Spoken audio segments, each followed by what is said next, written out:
थोड़ा सा क्या बोलते हैं चाप लग जाएगा ऐसा हमें लगता है। इसके लिए सिफारिश करेंगे रेलवे? इसके लिए ऑलरेडी हम लोगों ने सिफारिश बहुत बार की है, लेकिन इसे ऐसी घटना के बाद और जोर से मैं खुद वैष्णव जी को ऐसे पत्र लिखकर उनसे खुद बात करूँ। सर, इस हादसे के लिए किसको जिम्मेदार समझते हैं?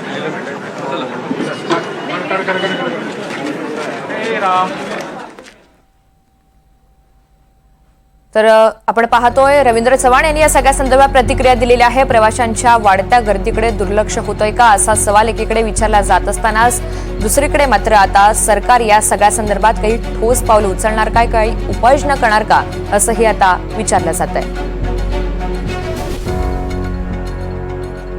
तर या दुर्घटनेच्या संदर्भातील बातमी आता सविस्तर पाहूयात। मुंबईकरांची लाईफलाईन पुन्हा एकदा आपल्या सरकारच्या यंत्रणेच्या ढिसाळ कारभारामुळे आणि डोळेझाक वृत्तीमुळे मृत्यूचं दार ठरतीये। सकाळची वेळ नेहमीप्रमाणे धावत्या मुंबईसोबत धावणारे मुंबईकर अशा गर्दीतून मार्ग काढत मुंबईकर लोकल गाठतात आणि गर्दीमध्ये धक्के मारत लोकलच्या दारात लटकत जीव मुठीत घेऊन प्रवास सुद्धा करतात। आज पुन्हा असाच प्रवास करता करता काही प्रवाशांचा जीव गेलाय। कसारा सीएसएमटीच्या दिशेने जाणाऱ्या लोकलमधून 8 जण खाली पडले आणि त्यामध्ये 4 जणांचा मृत्यू झालाय। 3 मृतांची ओळख पटलेली असून अनेक जण जखमी आहेत। त्यांना ठाण्यामधील रुग्णालयामध्ये दाखल करण्यात आलंय। 2 जण गंभीर असून त्यांना ज्युपिटर रुग्णालयामध्ये सध्या उपचारांसाठी दाखल करण्यात आलेलं आहे।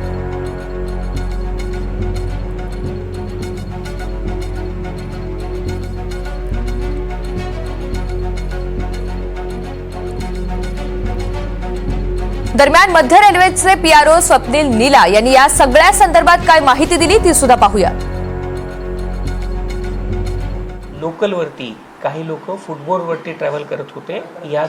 त्या लोकलच्या 2 लोकल ज्या आजूबाजूने चालल्या होत्या त्याच्यावरती लोक फुटबोर्डवरती ट्रॅव्हल करत होते। त्यातनं 8 लोक जी आहेत ती आपापसात टकराव झाल्यामुळं खाली पडलेली होती। या लोकांपैकी आतापर्यंत जी इन्फॉर्मेशन आहे या सगळ्यांना आपण हॉस्पिटलमध्ये दाखल केलेलं आहे। यापैकी एका प्रवाशांनी जी माहिती आपल्याला दिलेली आहे ती त्या माहितीनुसार ते प्रवासी जे होते ते फुटबोर्डवरती ट्रॅव्हल करत होते। त्याच्यामध्ये एक दुसऱ्याशी त्यांच्या बॅगा लागल्यामुळं किंवा बाकी गोष्टीमुळं त्यांच्यामध्ये ते पडलेले आहेत। आता रेल्वे बोर्डाने डिसिजन घेतलेला आहे की नवीन जे सगळ्या गाड्या येणार आहेत त्या सगळ्या गाड्या ह्या ऑटोमॅटिक डोअर क्लोजरसोबत येणार आहेत।